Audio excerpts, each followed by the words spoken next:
তোমাদের যে বিয়ে হয়েছে তোমার কি গার্ডিয়ান ছিল, উপস্থিত ছিল তখন? মাইয়া মেয়ে কি বিয়ে হয়? জানেন না, বিয়ে হয় না। ফেসবুকে ৯ মাসের প্রেম, সেই ভালোবাসার টানে চাঁদপুরে ঋতু নামে এক মুসলিম মেয়ের বাড়িতে গিয়ে উঠেছে গোপালগঞ্জের হিন্দু সম্প্রদায়ের এক মেয়ে। বিষয়টি নিয়ে সামাজিক যোগাযোগ মাধ্যমে বেশ চাঞ্চল্যের সৃষ্টি হয়েছে। রিলেশন কতদিন? 8 বছর। 1 বছর। ওই মেয়ের নাম লোপা মৃধা। সে গোপালগঞ্জের কোটালীপাড়া উপজেলার সাদুল্লাপুর ইউনিয়নের লখন্ডা গ্রামের বাসিন্দা এবং একই এলাকার একটি স্কুলের 10ম শ্রেণীর শিক্ষার্থী। তবে চাঁদপুরে গিয়ে সে তার নাম আরোহী বলে জানিয়েছে। জানা গেছে গত 4 এপ্রিল প্রেমের টানে ওই মুসলিম মেয়ে ঋতু ও হিন্দু মেয়ে আরোহী বাসা থেকে বের হয়। পরে ঢাকা হয়ে নারায়ণগঞ্জ শহরের একটি বাসায় গিয়ে ওঠে তারা।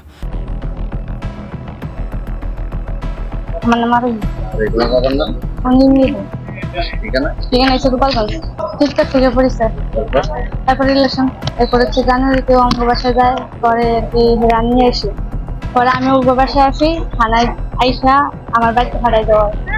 পরে আমি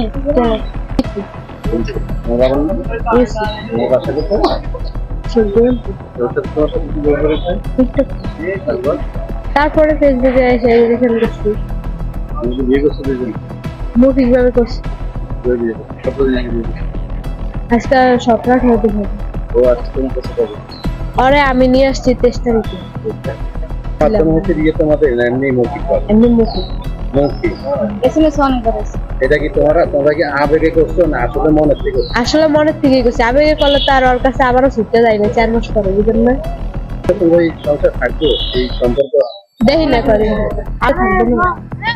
দীর্ঘ 20 দিন নারায়ণগঞ্জে একসাথে কাটিয়ে গত 25 এপ্রিল শুক্রবার চাঁদপুরের ফরিদগঞ্জের পশ্চিম সকদি এলাকায় ওই মুসলিম মেয়ে ঋতুর বাড়িতে গিয়ে ওঠে।